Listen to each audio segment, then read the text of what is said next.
दोस्तों, आपका स्वागत है स्कॉलर अलाइट में। जो लोग ये वीडियो पहली बार देख रहे हैं तो उनसे रिक्वेस्ट है कि आप हमारे चैनल को सब्सक्राइब कर लें ताकि जो भी वीडियोस मैं अपलोड करूंगा आपको नोटिफिकेशन के माध्यम से पता चलते रहे। चलिए स्टार्ट करते हैं आज का सेशन। आज इस पार्ट में मैं आपको बताने जा रहा हूँ एसएससी सीजीएल एग्जामिनेशन के टॉप 100 क्वेश्चन जो मैंने केमिस्ट्री के स्टार्ट किए थे उसका पार्ट 4 है। इसमें अगेन मैं 25 क्वेश्चंस को डिस्कस करूंगा जो कि 76 से 100 तक होंगे, जो कि बहुत ही आईएमपी है लगभग सभी एग्जामों में जहाँ पे केमिस्ट्री के क्वेश्चन पूछे जाते हैं। कुछ लोग कमेंट करते हैं कि सर क्या ये एमपी पुलिस के लिए इंपॉर्टेंट है या वगैरह। देखिए, साइंस का ऐसा पोर्शन है जो ये क्वेश्चन जैसे सीजीएल के लिए मैं बोल रहा हूँ तो ये सीजीएल में भी इंपॉर्टेंट है, वहाँ भी पूछे जा सकते हैं, 10+2 में भी पूछे जा सकते हैं, मल्टीटास्किंग में भी पूछे जाते हैं। ऑल जितने भी एग्जाम है जहाँ पे आपके साइंस का वेटेज रहता है, साइंस पूछा जाता है, वहाँ के लिए बहुत ही इंपॉर्टेंट है, क्योंकि जहां पे भी साइंस के क्वेश्चन पूछे जाएंगे वहां पे ये क्वेश्चन आपको जरूर टकराएंगे। तो इन वीडियोस को जरूर देख लीजिए, बहुत ही इंपॉर्टेंट है। चलिए स्टार्ट करते हैं। पहला क्वेश्चन क्या बोल रहा है कि आधुनिक आवंधिक नियम में कहा गया है कि एक तत्व के गुणधर्म इसकी परमाणु संख्याओं के आवर्ती कार्य है, यानी कि the modern periodic law states that properties of an element are periodic function of the atomic number. तो यह नियम या एक परिभाषा यह किसके द्वारा दिया गया था? ये जो स्टेटमेंट है किसके द्वारा दिया गया था? नील बोहर के द्वारा दिया गया था क्या? हेनरी मोसले के द्वारा दिया गया था? मेंडलीफ के द्वारा दिया गया था? या जैन न्यूलैंड के द्वारा दिया गया था? देखिए, ऑप्शन नंबर सी अधिक लोग लगा देंगे क्योंकि मेंडलीफ की आवर्त सारणी हमने पढ़ा हुआ है, लेकिन इसका आंसर मेंडलीफ नहीं है, इसको मत लगाइएगा। इन्होंने आवर्त सारणी बनाई थी, ना कि यह स्टेटमेंट दिया था। ये स्टेटमेंट दिया था हेनरी मोसले ने। किसने दिया था? हेनरी मोसले, जो कि आंसर नंबर है बी। तो ये इसका आंसर हो जाएगा हेनरी मोसले। आधुनिक, ठीक है, आधुनिक आवधिक तालिका के यानी कि जो ग्रुप 7 एलिमेंट होते हैं, ग्रुप 17 सॉरी, तत्वों के समूह होते हैं, उनको क्या कहा जाता है? ये बहुत इंपॉर्टेंट क्वेश्चन है। बोला जाता है पीरियोडिक टेबल के अंतर्गत जो ग्रुप 17 आता है उसको क्या बोला जाता है? उसको बोला जाता है आपका हेलोजेंस। क्या बोला जाता है? हेलोजेंस, यानी कि option number A is the right answer. Halogens बोला जाता है। ये कई बार पूछा जा चुका है एसएससी के एग्जामों में, तो ये बहुत ही इंपॉर्टेंट है। आपको याद रखना है कि कैसे, मतलब किसको क्या कहा जाता है। आज कई क्वेश्चन मैंने पीरियोडिक टेबल के डाले हैं जो कि बहुत ही इंपॉर्टेंट है, क्योंकि आने वाले एग्जाम जो हो रहे हैं आपके, तो एग्जाम का जो है लेवल बढ़ता जा रहा है, जिसके कारण जो है आप लोगों को ये सब चीज़ें आपको पढ़ना पड़ेगा क्योंकि बहुत ही इंपॉर्टेंट है। चलिए बात करते हैं हम अगले क्वेश्चन की।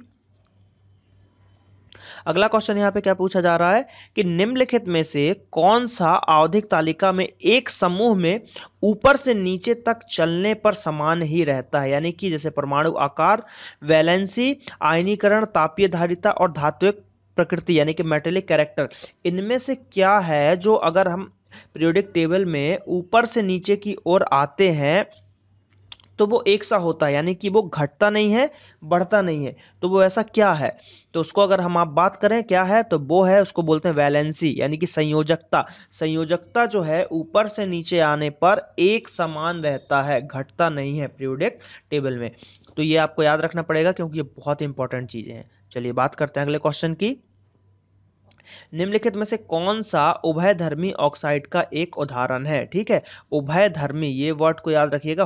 उभयधर्मी ऑक्साइड का कौन सा एग्जाम्पल है इनमें से? देखिए, तो सोडियम ऑक्साइड, कार्बन डाइऑक्साइड या एल्यूमिनियम ऑक्साइड। देखिए, सबसे पहले तो कार्बन डाइऑक्साइड को आप हटा दीजिए, क्योंकि आपने कभी ऐसा पढ़ा ही नहीं होगा कि कार्बन डाइऑक्साइड में कभी कुछ उभयधर्मी टाइप का आता है। तो एक ऑप्शन तो आपने काट लिया, अब बच गए दो ऑप्शन।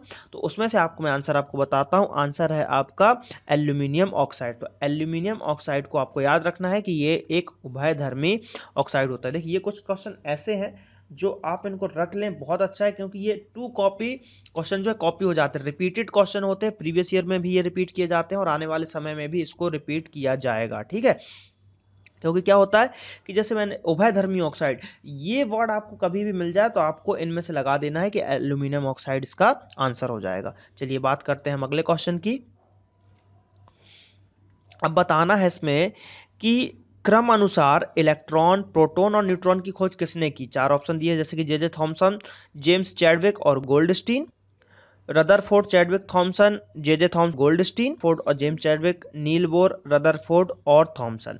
तो देखिए आपको पता होना चाहिए इलेक्ट्रॉन की खोज किसने की थी, जे थॉमसन ने की थी। प्रोटॉन की खोज किसने की थी, गोल्डस्टीन। और जो न्यूट्रॉन की खोज की थी वो की थी चैडविक ने। ठीक है, तो जेम्स चैडविक जो है आपके न्यूट्रॉन को खोज करता है, इसलिए पहला वाला ऑप्शन जो है आपका गलत हो जाएगा, क्योंकि उसने बोला क्रम अनुसार, यानी कि पहले आपको बताना है इलेक्ट्रॉन का, फिर बताना है आपको प्रोटॉन का, और उसके बाद बताना है आपको न्यूट्रॉन का। ठीक है, तो ये जब आप क्रम अनुसार लिख दिया ना, तो ये बहुत इंपॉर्टेंट है। क्रम अनुसार आप बताओगे तभी आंसर सही होगा, नहीं तो आंसर तो लगभग सभी के सेम ही है। ठीक है, चलिए।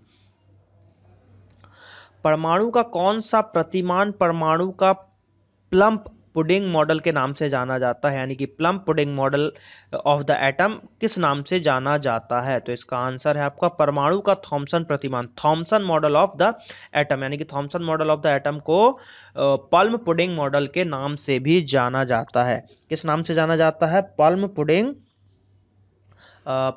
मॉडल के नाम से भी जाना जाता है। किसको? Thompson model of the atom. दो या दो से अधिक परमाणु को जो समान न्यूट्रॉन रखते हैं परंतु विभिन्न द्रव्यमान संख्या रखते हैं, वो क्या कहलाते हैं? दो या दो से अधिक परमाणु जो समान न्यूट्रॉन रखते हैं, न्यूट्रॉनों की संख्या समान होती है लेकिन द्रव्यमान संख्या भिन्न होती है, यानी कि द्रव्यमान उसका भिन्न रहेगा लेकिन द्रव्यमान और जो न्यूट्रॉन रहेगा वो सेम रहेगा, वो क्या कहलाते हैं? समस्थानिक कहलाते हैं, यानी कि आइसोटोप्स कहलाते हैं, आइसोबार कहलाते हैं, तत्व कहलाते हैं, आइसोटोन्स कहलाते हैं, यानी कि सम न्यूट्रॉनिक। तो बनी सी बात है, बोला जा रहा है समान न्यूट्रॉन। ठीक है, तो ये क्या हो जाएगा? सम न्यूट्रॉनिक हो जाएगा। ठीक, तो याद रखिएगा। अगला क्वेश्चन, निम्न में से किन तकनीकों का इस्तेमाल द्रव मिश्रण से बहुत छोटे ठोस कणों को तेजी से कताई द्वारा अलग करने के लिए जो है यूज किया जाता है? तो इसको बोला जाता है, इस प्रोसेस को, ऑप्शन नंबर बी, केंद्रापसारण या फिर सेंट्रीफ्यूगेशन, यानी कि सेंट्रीफ्यूगल फोर्स के थ्रू जो है छोटे छोटे कणों को लिक्विड में से बाहर निकाल लिया जाता है। इतनी स्पीड में घुमाया जाता है कि जिनका जो भार ज़्यादा रहेगा तो वो अपने आप किनारे पे आने लगेंगे और उसको जो है बाहर कर दिया जाएगा, फेंक दिया जाएगा। ठीक है, चलिए। तेल और पानी दो अमिश्रणीय तरल पदार्थों को किन तकनीकों पर उपयोग करके अलग किया जा सकता है? निस्तारण, क्रोमेटोग्राफी, आसवन या प्रभाजी आसवन? तो देखिए इसका आंसर हो जाएगा आपका निस्तारण। अब देखिए आसवन, प्रभाजी आसवन, ये आंसर आप कभी मत लगाइएगा।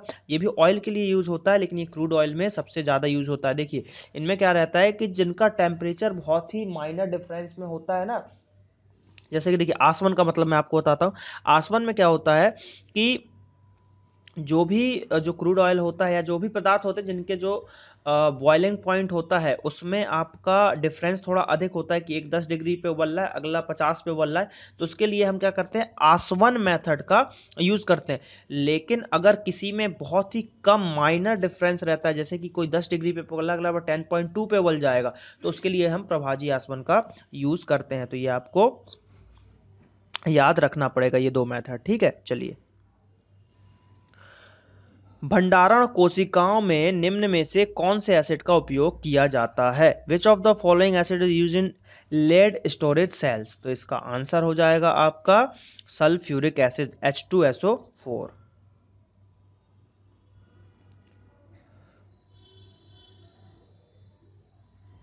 निम्नलिखित अक्रिय गैसों में से कौन सी पृथ्वी के वायुमंडल में प्रचुर मात्रा में पाई जाती है? यानी कि अक्रिय गैस बोला जा रहा है, तो सबसे ज्यादा एटमॉस्फेयर में कौन सी गैस पाई जाती है अक्रिय गैसों में से? तो वो है आपकी ऑर्गन। ऑर्गन गैस जो है सबसे ज्यादा प्रकृति में पाई जाती है अक्रिय गैसों में से। ठीक है, ऐसे तो नाइट्रोजन पाई जाती है लेकिन अक्रिय गैसों की बात कर रही है तो उसमें जो है ऑर्गन पाया जाता है। समुद्री जल से प्राप्त नमक को शुद्ध किया जाता है, किस विधि के द्वारा उसको जो है शुद्ध किया जाता है? तो वो है क्रिस्टलीकरण के द्वारा शुद्ध उसको किया जाता है। कौन से नमक को? समुद्री नमक को। ठीक है, जो नमक हम खाते हैं, जैसे कि एक सेंधा नमक आता है, तो वो जो रहता है वो पहाड़ का नमक रहता है, पाकिस्तान से आता है हमारे पास। ठीक है, लेकिन जो ये समुद्री नमक है इसको जो है इस विधि के द्वारा, क्रिस्टलाइजेशन के द्वारा शुद्ध करके मार्केट में बेचा जाता है। ठोस कार्बन डाइऑक्साइड को किस रूप में जाना जाता है? तो ठोस कार्बन डाइऑक्साइड को ड्राई आइस यानी कि शुष्क बर्फ के नाम से भी जाना जाता है। तो ये क्वेश्चन तो पुराना हो गया लेकिन इंपॉर्टेंट है, आज भी एग्जामों में पूछा जाता है। निम्न में से कौन सा टिंडल प्रभाव को प्रदर्शित करता है? ठीक है, टिंडल प्रभाव को प्रदर्शित करता है आपका ऑप्शन नंबर बी और सी, यानी कि कोलाइडी घोल और जो है आपका निलंबन। ये दोनों जो मेथड है ये आपका टिंडल प्रभाव को प्रदर्शित करते हैं। ठीक है, चलिए। आयोडीन की मिलावट डैश डैश में आयोडीन का घोल है। अब देखिए, अल्कोहल, एल्डिहाइड, कीटोन या कार्बोक्सिलिक अम्ल। तो इसका आंसर हो जाएगा आपका अल्कोहल। ठीक है, तो आयोडीन की मिलावट डैश में आयोडीन का घोल है, यानी कि इसका आंसर हो जाएगा अल्कोहल। मिल्क ऑफ मैग्नीशिया एक उदाहरण है, ये किसका उदाहरण है? तो ये एक कोलाइडी विलयन का आपका निलंबन का जो है इसका आंसर हो जाएगा निलंबन, मिल्क ऑफ मैग्नीशिया। ठीक है, जो कि पेट के लिए बहुत ही इंपॉर्टेंट है। इसका जो फॉर्मूले की अगर हम बात करें तो इसका फॉर्मूला होता है MgOH twice. Milk of magnesia का फॉर्मूला क्या होता है? MgOH twice. तो ये आपको फॉर्मूला याद रखना है, ये जो है निलंबन का उदाहरण है। तो ये एक आंसर हो जाएगा आपका इसका निलंबन। चलिए हम बात करते हैं अगले क्वेश्चन की। एल्यूमिनियम सबसे महत्वपूर्ण अयस्क है किसका? तो ये है आपका बॉक्साइट का। तो इसका आंसर हो जाएगा बॉक्साइट। ये बहुत बार एल्यूमिनियम का और पूछा जा चुका है। लेड पेंसिल के निर्माण में कार्बन का कौन सा अपरूप प्रयोग किया जाता है? तो ये तो मुझे नहीं लगता बताने की जरूरत है, ग्रेफाइट पेंसिल में यूज होता है। बचपन से हम पेंसिल से लिखते आ रहे हैं तो बहुत ही इंपॉर्टेंट क्वेश्चन नहीं रहा ये, लेकिन आजकल छोटे एग्जामों जैसे मल्टीटास्किंग वगैरह में ये एग्जाम मतलब ये क्वेश्चन पूछा जा सकता है, तो ये बहुत ही इंपॉर्टेंट है। अपने गलनांक पर वायुमंडलीय दबाव पर तरल में 1 किलो ठोस को बदलने के लिए आवश्यक ऊर्जा की मात्रा को क्या कहा जाएगा? तो इसको कहा जाएगा आपका संलयन के अप्रत्यक्ष ऊर्जा, लेटेंट हीट ऑफ फ्यूजन। तो ये जो है कुछ परिभाषाएं दी गई हैं, आजकल परिभाषाओं पर भी क्वेश्चन पूछा जाता है, स्टेटमेंट पे भी क्वेश्चन पूछा जाता है।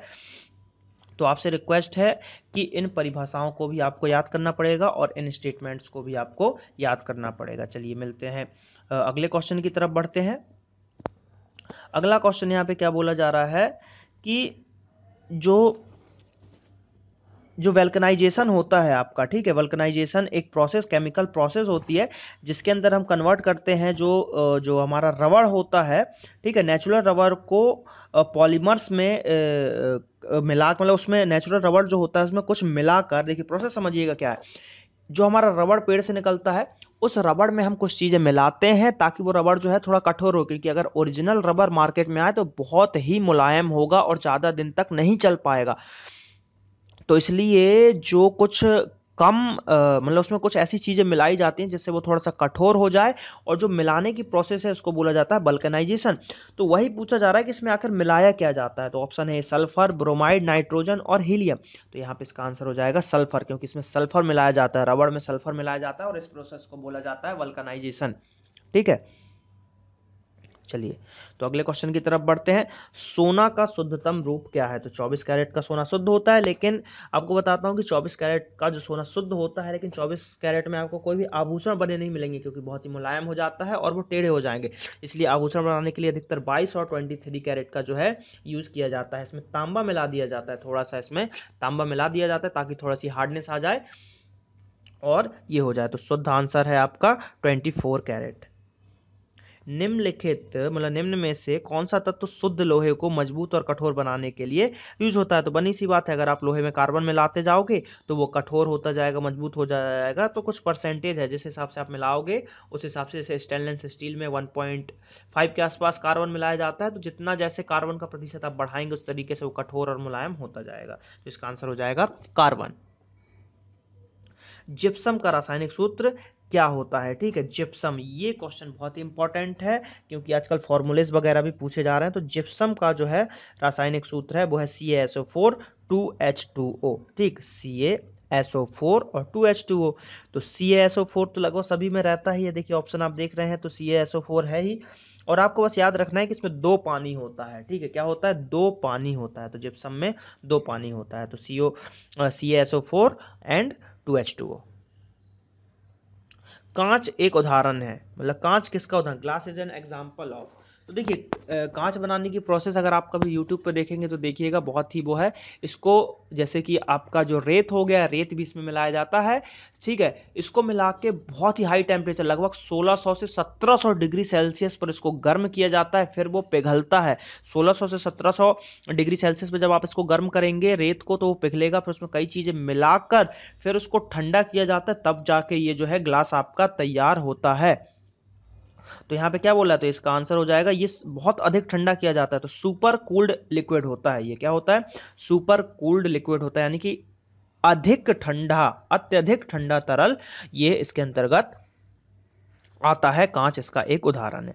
तो चलिए यहाँ पे ये 100 क्वेश्चन आपके समाप्त होते हैं। तो अब आप लोगों का काम है कि आप जो क्या कीजिए, हमारे चैनल को आप सब्सक्राइब कीजिए ज़्यादा से ज़्यादा, और फिर हमारा जो फेसबुक पेज है www.facebook.com/scholarlight, इसको भी लाइक कीजिए, ठीक है, ताकि आपको कुछ नोटिफिकेशन फेसबुक पेज पे मैं कुछ अपडेट्स वगैरह देता रहता हूँ, वो भी आपको मिलता रहे। और यहाँ पे नेक्स्ट और प्रीवियस वीडियो की आप लिंक जल्द ही देख पाएंगे, तो उन वीडियोस को भी आप देख लें। जिन्होंने सब्सक्राइब नहीं किया है वो चैनल को सब्सक्राइब कर लें और वीडियोस को लाइक करना ना भूलिए, ठीक है। चलिए मिलते हैं हम अगले पार्ट में, धन्यवाद।